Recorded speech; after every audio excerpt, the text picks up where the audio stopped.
Hey, you guys. I just walked in from outside. It's very windy. For real. It's very windy and cold tonight. Today. Hello, everybody.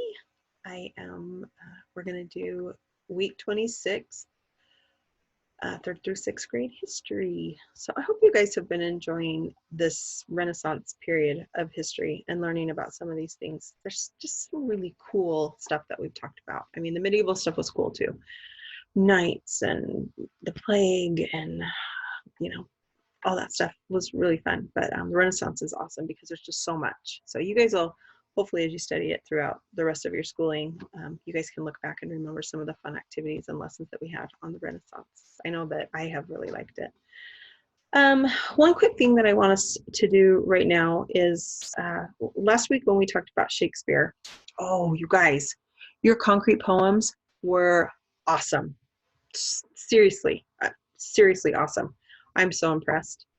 I thought it was a really neat activity, and I was very curious to see what some of you guys came up with, but you guys are so creative. I can't even tell you the number of shapes and oh my gosh, my mind kind of went blank. I even got a couple more today. There was like basketballs and fish and fishing poles and birds and lots of sport equipment. I'm having a hard time remembering because there were so many, but really interesting, really cool and interesting poetry by itself. But then the shapes that you guys made for the concrete poems were awesome. So if you haven't had a chance to write one of those yet, or if you did it and you saved it, take a picture of it and send it to me. I really want to see them. Honestly, you guys, they were really great. I'd love to hear from more of you. I'm not hearing from everybody. I'd like to hear from more of you guys. So send those my way. Talking about Shakespeare last week, we talked a lot about the Globe Theater. So on this week's optional supplies, I've got a printout. Actually, there's two that you can print out. You can pull them up and look at them and see if it's something that you want to do. But they are models, like diagrams of the Globe Theater that you can cut and put together. So you can kind of see the way it is in the round. And what we're going to do right now is I'm just going to show you a quick video, a video tour of the Globe Theater. So that's something that that goes along with our lesson last week. Trying to quickly get us into our video. Nope, that's not it. Those are other stuff. Sorry, you guys. Hold on. Let me see if I can find it. Okay. A lot of tabs open. You need to find the right tab.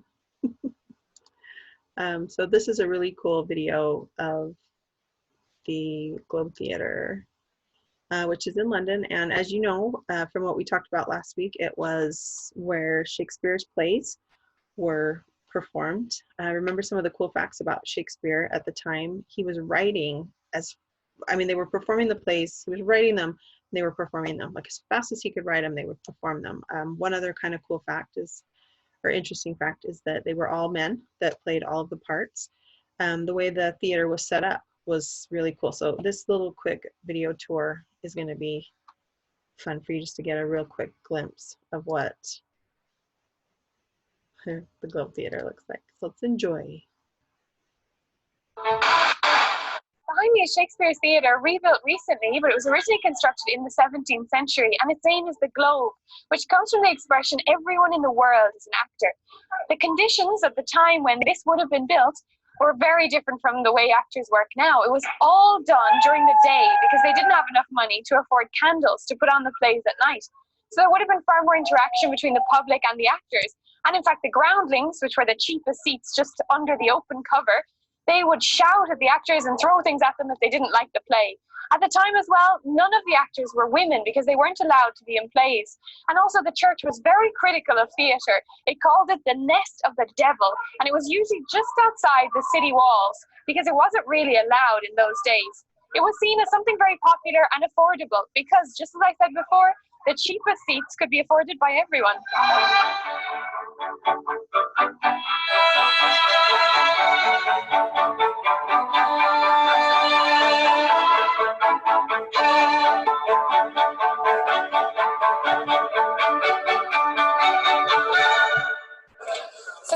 Groundling stand, and to come here it's only £5 to see a play, and they say it's one of the best places, even though if it rains umbrellas aren't allowed, so you're gonna get wet. But they say it would have been the best place as well because the audience participated, so you were right next to the actor's foot. You could see up his nose, and if he spat down at you, as I said, there's no umbrellas allowed, so it would have been a big problem. But there's great participation because the audience can see you, the actors, everybody's involved in the play, which makes kind of a difference from the typical West End play where everybody's in the dark. Here, you felt like you were really part of it.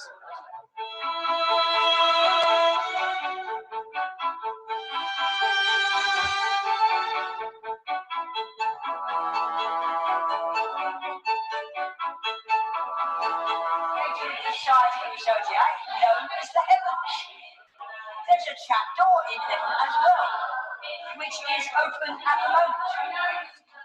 And you come down from heaven on April. It does look quite dangerous. The Globe Theatre puts on plays mainly by Shakespeare, and they're pretty authentic, even down to the finest details, like the original 17th century underwear. So it's probably not that comfortable. And nowadays, we go and see a play, but back then, the most important thing was the acoustics. It was more important that you heard the play. And so wherever you sat, the more expensive seats were the ones that had the best sound.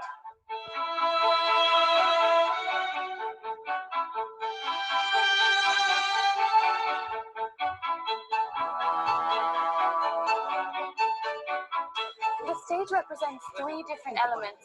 The top with the zodiac signs that's painted blue represents heaven or the sky. There's even a trapdoor you can come down from.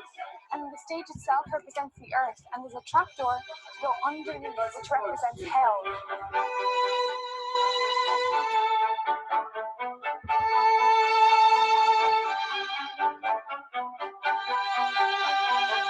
This round shape kind of increases the sense of participation. The building itself, though, was hard to get permission for because, remember, in the 17th century it had burned down twice. So to make this thatch kind of roof after the Great Fire of London was pretty tough to do. It took them 8 years to get permission, but they finally managed to go ahead with it.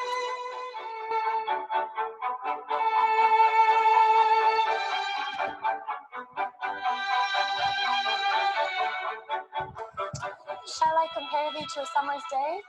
Not if it's a summer's day in London.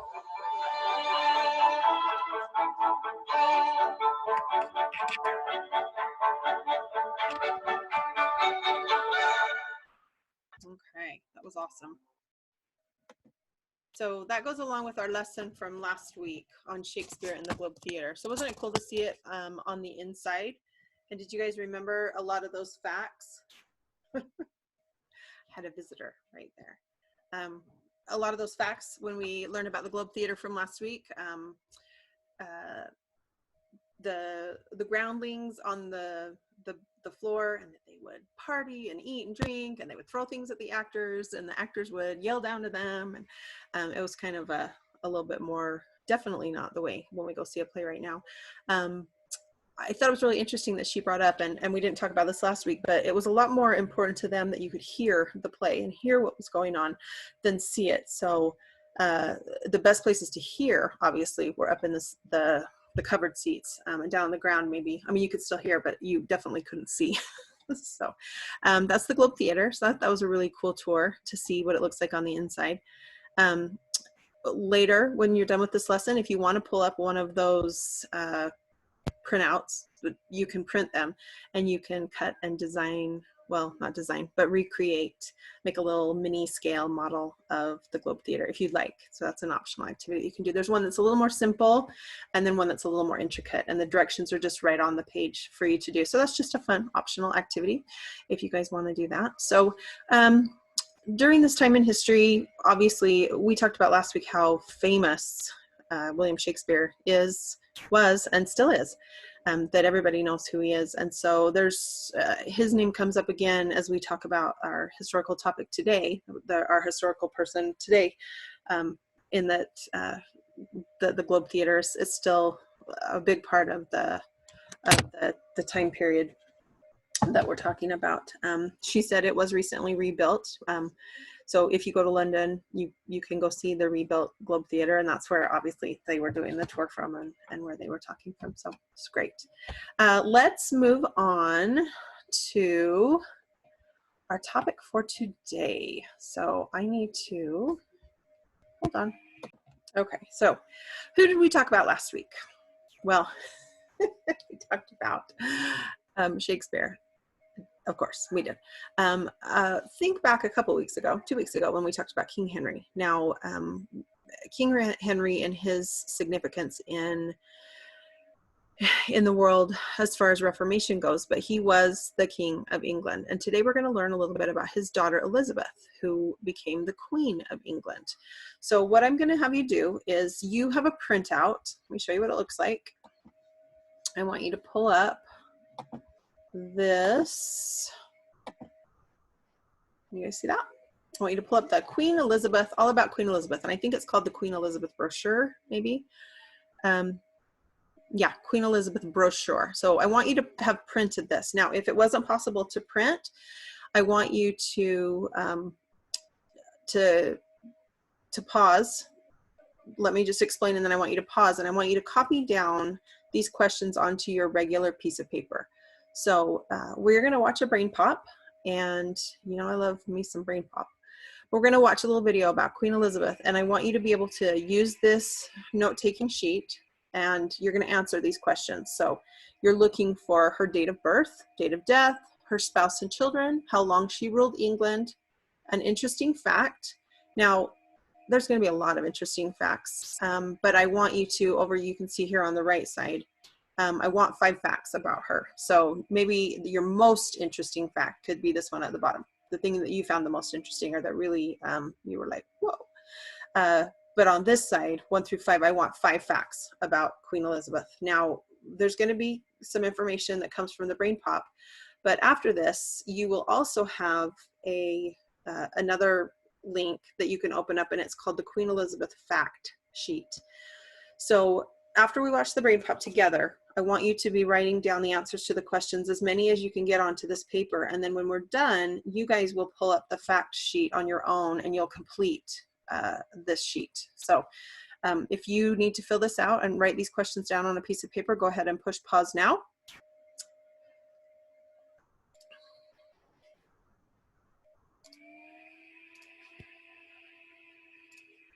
And then the rest of us are going to move on to, nope.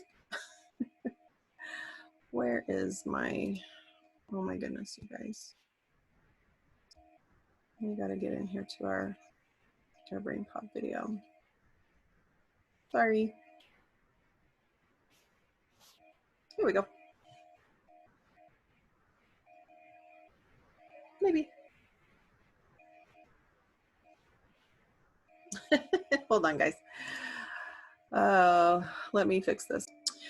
Okay, friends, sorry. So hopefully you're all back with us. You've written down those questions on a piece of paper so that you can answer while we watch the video. And sorry, just logged me out for no reason. So, but if I stop now, I can't go back. Now you just know that crazy happens. So let's watch our Queen Elizabeth video. Get your pencils out, get your Queen Elizabeth fact sheet out, and I want these questions answered, as many as you can. Here we go.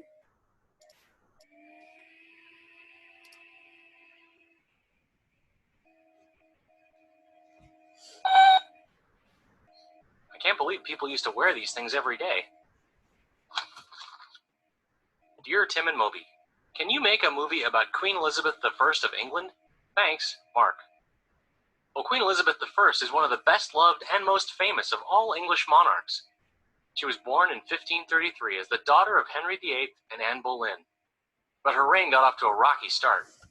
First of all, her father had married 6 women over the course of his reign, so he had a lot of children who wanted the throne. Only one of Henry's wives had a son, Edward VI, but he died young. Elizabeth didn't get the throne after his death. First, it went to her sister Mary. Well, a lot of people didn't want Elizabeth on the throne because she was Protestant. Back then, England was in a bloody struggle over religion. Roman Catholics and Protestants, two kinds of Christians, disagreed violently with each other. Many of them were even willing to kill and die for their beliefs. But when Mary died in 1558, Elizabeth took the throne. Within a year, she passed the Act of Supremacy and the Act of Uniformity, which established England as a Protestant country and got rid of anyone who objected. Not everyone was happy about that, but it did bring peace to the country. For most queens, the next step would have been getting married. No one's sure why Elizabeth never did. Lots of people wanted to marry her, and choosing not to marry was pretty unusual for a woman back then. But for one thing, she would have lost a lot of power if she'd been married. Under the laws of the time, she would no longer have enjoyed the absolute authority she enjoyed throughout her reign. Also, a queen couldn't just marry anyone. She had to marry royalty, which would have meant marrying someone who was the king or prince of a different country.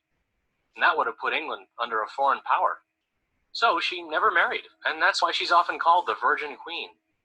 In fact, the state of Virginia is named after her. She was also known as Gloriana and Good Queen Bess. Well, she was very popular with her subjects. Shakespeare's plays were revolutionizing the theater, and the economy grew steadily. Instead of shutting herself up in the castle like some monarchs, she would go out riding through towns and villages so people could see her. Many historians refer to Elizabethan England as a golden age. Elizabeth was an able politician, too. She was smart and well-educated, and she had a knack for choosing good advisors. She headed off threats of invasion from Spain and France, as well as rebellions in Scotland and Ireland, and plots against her by disgruntled English Catholics. One of her biggest victories was when England's navy defeated the powerful Spanish Armada in 1588. That set England on its way to becoming a great naval power. Under Elizabeth's reign, navigator Sir Francis Drake sailed around the world, and explorer Sir Walter Raleigh colonized land in what's now North Carolina. She died on March 24th, 1603. As a result of her popularity, for hundreds of years afterwards, the date she became queen was a national holiday. I still can't believe anyone managed to rule a country wearing this. Oh, very funny, huh? All right, let's come back. So, ooh, very blurry right now. I don't know if you're seeing me blurry, but I'm seeing me blurry. So on your fact sheet, your brochure, you should have been able to complete quite a few of those questions. Did you find something interesting about Queen Elizabeth? Something that you've found maybe not typical, or something that kind of piqued your interest? I want you to, you're now going to take a few minutes. You know what, you can do it at the end if you like. Maybe let's do that. Let's go all the way through, and then you guys can open up the Queen Elizabeth fact sheet. Let me show you what that looks like. It looks like this. So you guys, when we're done with our video completely, I want you to take your Queen Elizabeth brochure that looked like this, and I want you to open up the Queen Elizabeth fact sheet, and I want you to read about her. I want you to read, a lot of it was information that was also in the video, but it's just a little more detailed information. So I want you to go through and I want you to fill that out. Now, I am really curious to know what you guys think the most interesting fact about Queen Elizabeth was. I know for me, there's a lot of it that's interesting. In the video, we talked a little bit about what a great ruler she was, and how at the time, people in England didn't want her to take the throne. They felt like only a man should have the throne, only a king, and she was a queen, but she proved to be a great leader. She was very beloved. I think one thing that's interesting too, I don't know if you kind of caught it in the video, but she used to go out and ride her horse through the city, and she would just meet people, a lot like any of you that have ever watched any videos about the current Queen of England, also named Elizabeth. She also, when they go somewhere, she will go out and shake hands with people, and she likes this Queen Elizabeth I. She was a queen of the people, and she wanted them to know that she wasn't untouchable. She was one of them, and she appreciated them. So that's kind of an interesting fact, and something that you don't always see in leaders of other countries, in leaders of a lot of things. They kind of stay far off. But let's come back to blurry me. So what you'll do at the end of the lesson when we're done talking about the last few things is I want you to complete that. I would love if you would take a picture and send it to me, or scan it, or even just send me an email and tell me my favorite fact about Queen Elizabeth, or the most interesting thing I read about Queen Elizabeth was, and then I want you to send it to me. I'm counting on you. Okay, I want to see it. Let's share those together. So one thing that you'll notice when you read about her a little bit is she had a huge influence on the fashion of the day. Now, don't panic yet. We're not going to talk, crazy fashion, but things in the Renaissance. Think about the way things changed when we started talking about, at the beginning of this year with medieval and peasants, and as the country became a little more prosperous, they talked a little bit about how, Shakespeare, she was very loved. The kingdom in general of Britain was becoming more prosperous, and fashion started to change, and the way she dressed and the way that she wore clothes influenced people around. So Elizabethan fashion is what you see when you look at pictures of Shakespeare, and when you look at pictures of those fancy kings and queens. This is what you're looking for. So I'm going to show you, we're going to do a little PowerPoint, and let's look at some of the Elizabethan fashions. This is just kind of a fun. Let's see if we can. Never starts on slide 1, does it? Never. Nope. On slide 3. So Elizabethan era fashion. So even she was the queen of the time, and her name was Elizabeth, and hence it became the Elizabethan era. So now, as you talk about this time in history, you know why. You know what they're talking about. It's Queen Elizabeth. So, geez, I don't know if this is going to be in your way when you rewatch it, but sorry. Queen Elizabeth's influence. So she's, look, you guys, look at that outfit. Wow. Those are some poofy sleeves and jewels. People loved her and they wanted to be like her. So how do you show someone that you admire them? You try to be like them. A lot of times you try to dress like them, or you emulate them. And so the clothing that she wore was very narrow-waisted. Now, they had to use devices that they would wear under their clothes, to corsets, and they would pull them tight so that their waist seemed very, very small. They kind of had that triangular look. The sleeves were very puffy. Lots of ruffles and a big full skirt. Everything was decorated with jewels and embroidered with gold. Lots of adornments on their clothing. Can you imagine wearing that around every day, you guys? Seems very uncomfortable, especially since the majority of us right now, because we're all kind of on the stay-at-home time, most of us are wearing our comfies. Are you wearing your comfies? Now, men's fashion was also influenced by Queen Elizabeth. They also wore corsets to give them a very cinched waistline. I mean, we're not talking about just like all the material that we have available to us right now in history, belts and things that are made out of good material. They were using like whalebone and other things that were not comfortable to wear around. They had, okay, let me show you. So they would tuck in their clothing here, their waistcoat, and it would give them, it says like a pointed pot belly, like a pea in a pod. That's why they called it peas cod. And you guys can kind of see right here that they would wear like tights or leggings. We would call them leggings now, with this little, poofy shorts. I had, when we talked about this, or some outfits at one point, maybe it was in Bringing Books Alive, I showed a picture, and it seriously looks like they're wearing, like ballet tights, and it just was a very interesting time. They also had the high collar. We're going to talk about that in just a second. Lots of, silks and satins and velvets, very rich, lots of buttons. You guys will notice that in some of the others. All right, now makeup. When you see in movies, this is an actress from our time playing the queen. But when you guys see her, they had a very pale face. The way they would make up their face would be pale. There's, no nothing like they've been in the sun, that just made that skin like very alabaster. Alabaster is very, you know, porcelain, beautiful, you know, white skin. That was what they wanted. And then they'd have bright eyes, so they'd kind of not a lot of dark makeup or anything, so their eyes would remain kind of neutral, but red lips. Look at her brows, like their eyebrows. They almost look like they've disappeared. And then their hairline was very high and pulled back. So their makeup, it would just draw attention to their face. Now here's the ruff. Whoops, let's go forward one more time. Okay, this is called an Elizabethan ruff collar. Sometimes it's referred to as a Shakespearean ruff collar as well.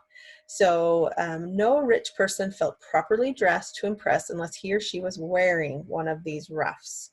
It gave a strong signal about their wealth and importance. So, oh, can you guys, so uncomfortable to wear that, but there were these layers, and it made their neck look long, and you know, their head held high, and it definitely drew attention to the face. So there's an optional activity in your supplies where you guys can make one of these, and I've listed those supplies, and I have a website that you can go to that gives you the step-by-step instructions. So if you guys make one of these ruff collars, I want you 100% to take pictures of yourself with it on. Guys, I'm dying. I gotta see it. So those are just a couple things about the Elizabethan fashion. Aren't you glad we have cotton and comfy clothes, sweatshirts, and the kind of clothes we wear right now?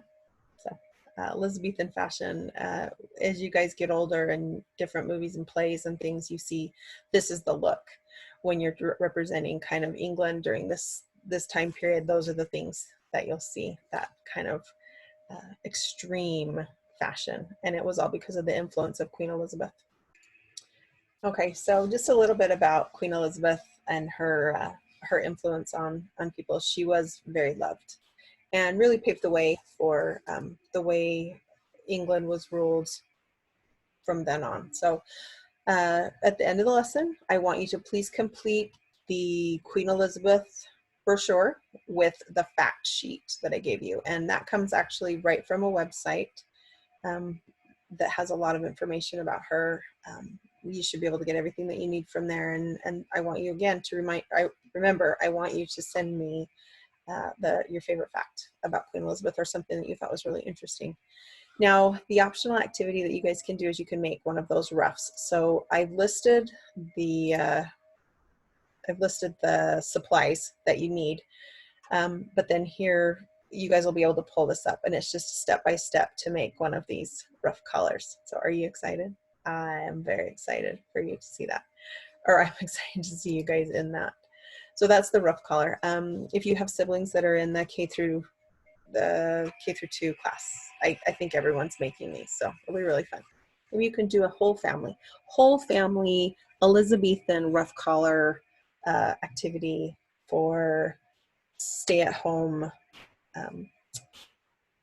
living that we're doing right now. We're all looking for fun things to do. All right, so you need to fill out your Queen Elizabeth fact sheet. I want to hear from you.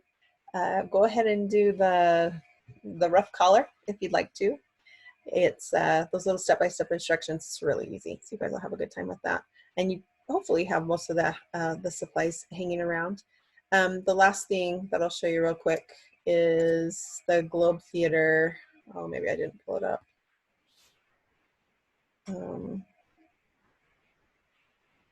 So this is what the Globe Theatre handouts look like, maybe.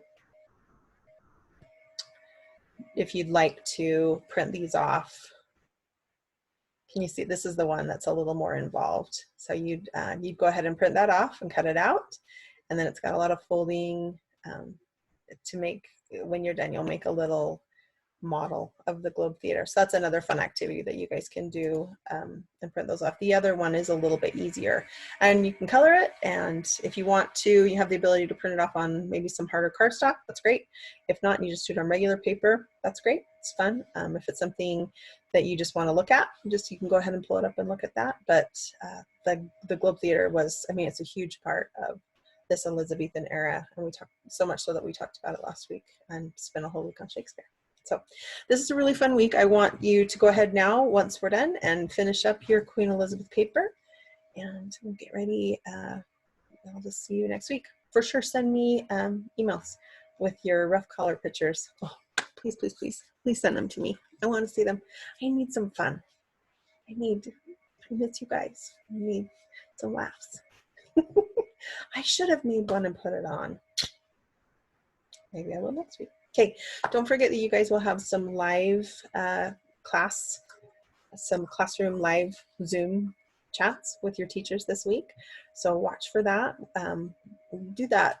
Your parents love to see you, but guess who else would love to see you? Your teachers would love to see you. And I think a lot of you guys have been in contact with them through email, but this will be really fun. We're really excited to be able to talk to you guys and see you hopefully in person, see your smiling faces. And we miss you guys a lot. So have a great week and get working on your projects. And I will talk to you in our next history lesson.